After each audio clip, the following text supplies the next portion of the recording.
Este programa contiene dramatizaciones y material que podría ser perturbador para alguna audiencia. Se recomienda discreción. En los últimos 3 años, Honduras ha sido calificada como uno de los países más violentos del mundo. El 94% de las muertes quedan en la impunidad.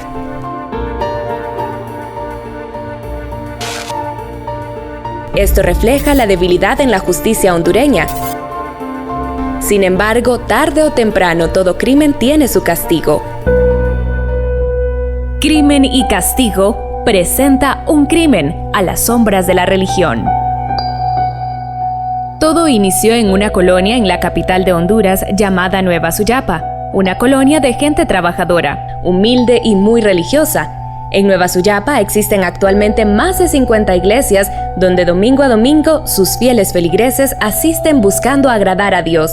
La comunidad también ha sufrido varias olas de violencia a causa de grupos delincuenciales, aunque en recientes años ha bajado bastante la criminalidad gracias a los esfuerzos de las autoridades en colaboración con la misma comunidad.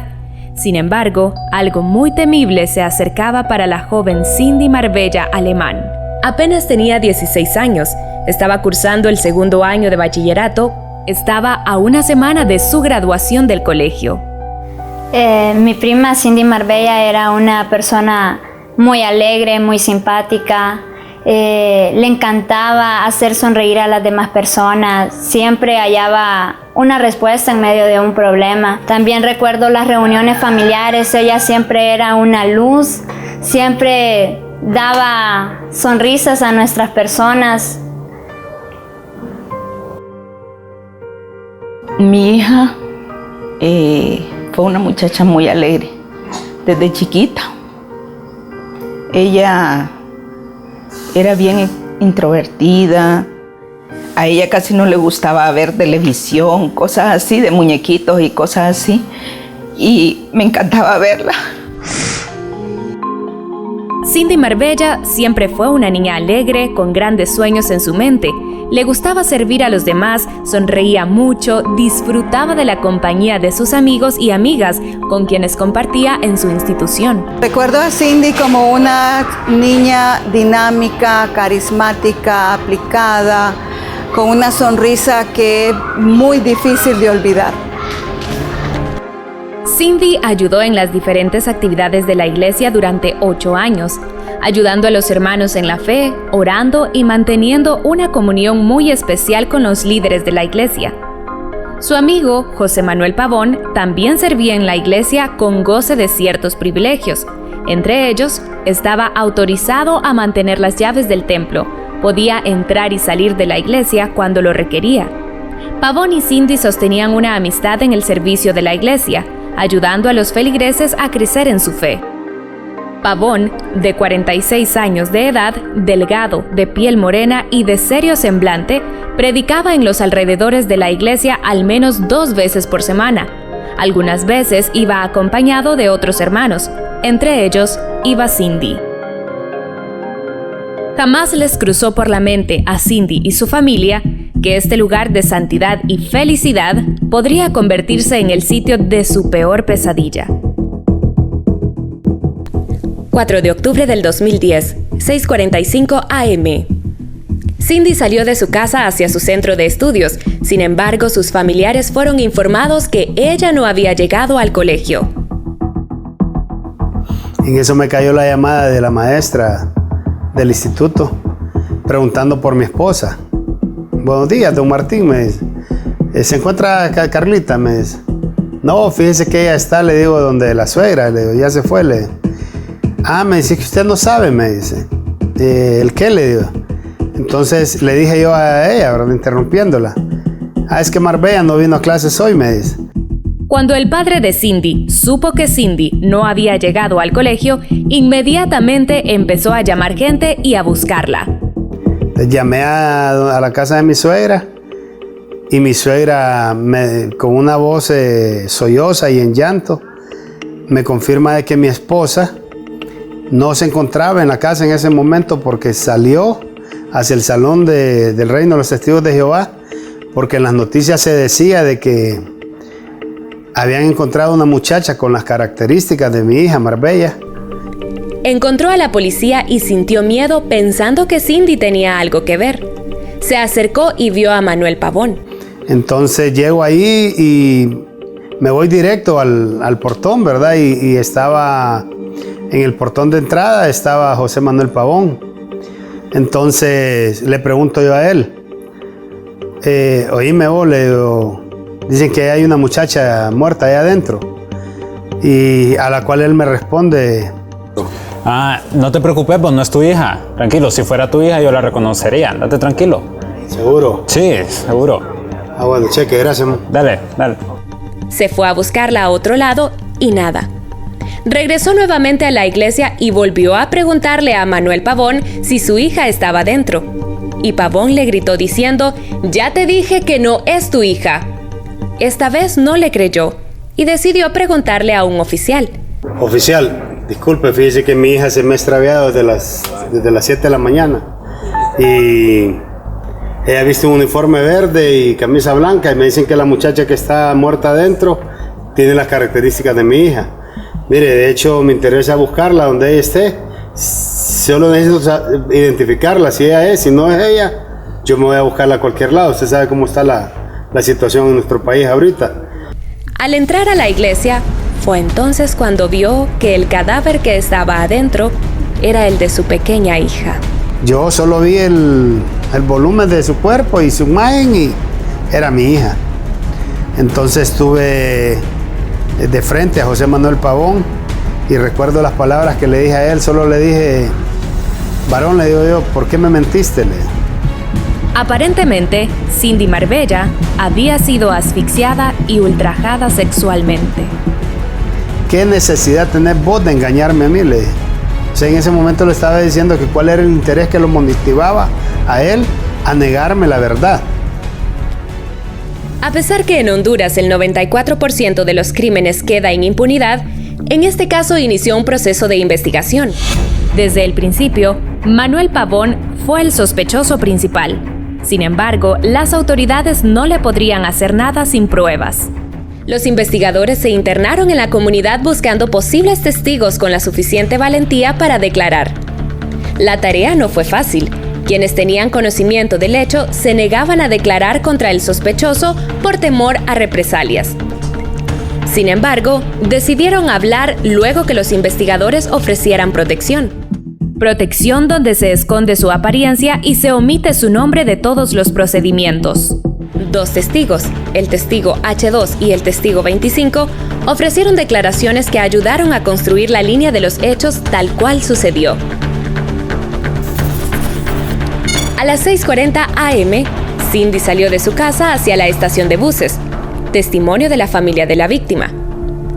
A las 6:45 am, llegó Cindy a la estación de buses, donde 15 minutos después llegó José Manuel Pavón. Esto fue visto por el testigo H2. A las 7:05 am, después de una corta plática entre ellos, caminaron hacia la iglesia, también visto por el testigo H2. Entre 8 y 8:30 am, después del asesinato, el testigo 25 observó que José Manuel se mostraba sospechoso, como queriendo salir de la iglesia y tratando de esconder su rostro. Según el informe oficial, un testigo vio a Cindy Marbella con su uniforme colegial esperando el autobús que a diario la conducía a su colegio. Indicó también que 15 minutos después llegó a la estación Manuel Pavón, quien después de platicar un corto rato la agarró de la mano y se fueron caminando hasta entrar a la iglesia.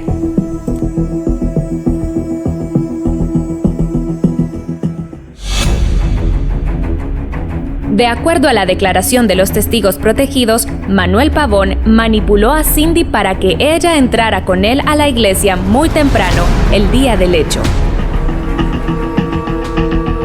Cuando ella ingresó a la iglesia, Pavón la golpeó en la parte trasera de la cabeza, la tomó por la fuerza e introdujo en su boca una franela roja, queriendo evitar los gritos de ella. Le presionó la garganta fuertemente y no se percató que Cindy no podía respirar. La mantuvo así por unos minutos hasta que ella cayó muerta por asfixia. Él Él inmediatamente quiso saciar su sed sexual aprovechando, según él, el desmayo que había tenido Cindy. Cuando notó Manuel Pavón que no era un simple desmayo, sino que Cindy estaba muerta, tuvo miedo y llamó inmediatamente al líder de su iglesia y le dijo: Es que fíjese que apareció una persona muerta en el templo. Al poco tiempo llegó la policía al lugar de la escena.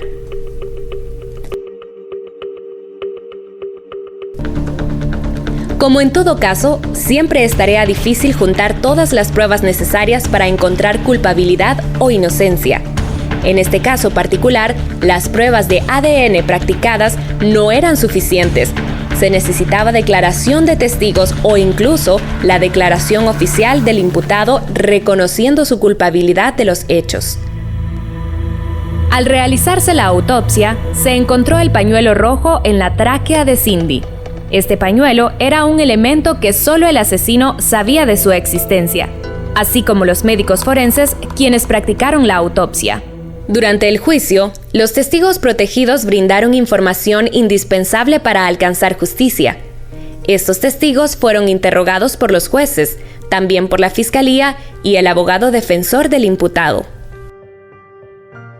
El mismo Manuel Pavón pasó a testificar, y en un error cometido durante su declaración, se supo que él era el asesino. Su error fue haber mencionado que él vio el pañuelo rojo dentro de Cindy. Sin embargo, de acuerdo al informe de medicina forense, este no era visible. De este solo tendría conocimiento el asesino. Por los indicios del crimen recabados por el equipo investigador, autopsia realizada a Cindy Marbella, pruebas de ADN y declaración de testigos protegidos, la Sala Quinta del Tribunal de Sentencia de Tegucigalpa condenó al homicida José Manuel Pavón a 17 años de cárcel. A nombre de la República de Honduras, este tribunal encuentra culpable del delito de homicidio en contra de Cindy Marbella Alemán a José Manuel Pavón y lo condena a 17 años de prisión que purgará en la Penitenciaría Nacional. Le voy a decir de que para mí 17 años no es lo suficiente, ¿verdad? Pero sí también me sentí satisfecha saber de que habíamos sacado de circulación a un asesino. Y aunque sean pocos años que le hayan dado, pero sé que Jehová Dios se encargará de lo demás. ¿Por qué, a diferencia de tantos otros casos en Honduras, se logró justicia para el caso de Cindy? ¿Será posible empezar a lograr lo mismo para otros casos, dándole vuelta a la impunidad en Honduras? Cindy Marbella fue asesinada por su compañero en la fe al interior de la casa de Dios, pero gracias a la valentía de testigos que observaron al asesino y al trabajo diligente de la Policía de Investigación y el Ministerio Público, el asesino ahora cumple su castigo en la Penitenciaría Nacional. Esta historia nos muestra que cuando existe voluntad política por parte de las autoridades y una participación activa de la sociedad en general, se tiene éxito.